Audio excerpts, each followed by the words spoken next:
ছাদ বাগানে বা আমাদের নর্মাল যে কোনো গাছের ক্ষেত্রে জৈব সার প্রয়োগ করে চাষবাস করা বা ফসল ফলানোটা একটা হচ্ছে ভালো কাজ। কারণ কি, এতে আমাদের রোগ জীবাণুর আক্রমণ কম হয়। তো আমি কি করেছি, নর্মালি আমার গাছগুলোতে আমি হচ্ছে জৈব সারের জন্য দু রকমের ট্রিটমেন্ট করি। একটা হচ্ছে আপনার গিয়ে হচ্ছে এই শুকনো জৈব সার বানাই, সেই ক্ষেত্রে অনেক সময় করি আমি হচ্ছে আপনার হাড় গুঁড়ো, নিম খোল, তারপরে শিংকুচি, এগুলো দিয়ে আমি হচ্ছে এমনি একটা জৈব সার বানাই। ওটা আমি তৈরি করেছি, ওটার ভিডিও আপনাদের পরে দেখাবো। আর এই ক্ষেত্রে আমি কি করি, এখানে দেখুন, এই যে আমি কালকেই এখানে হচ্ছে আমি যে খোলগুলো দোকান থেকে কিনে এনে গোটা খোলটাকে ভিজিয়ে দিয়েছিলাম, সেটা মোটামুটি জলের সঙ্গে মিশে গেছে আজকে দেখলাম। ঠিক আছে, জলের সঙ্গে এটা মিশে গেছে, এই যে দেখুন জলের সঙ্গে মিশে গেছে।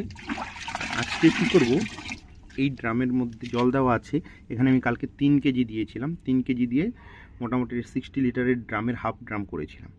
আর আজকে এটা কি করব, এখানে আবার হচ্ছে এই দেখুন, এটা হচ্ছে নিম খোল। এবার হচ্ছে খোলের যেটা আর কি সর্ষের খোলের সঙ্গে নিম খোলটা এখানে কিছুটা মিক্স করে দিব।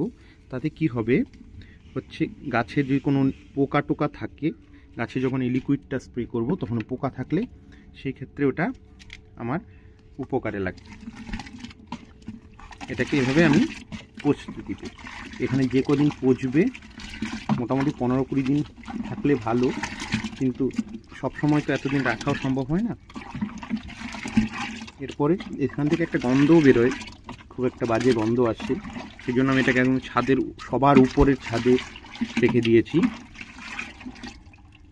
এটাকে এরপরে এখান থেকে নিয়ে গাছের গোড়ায় স্প্রে করব।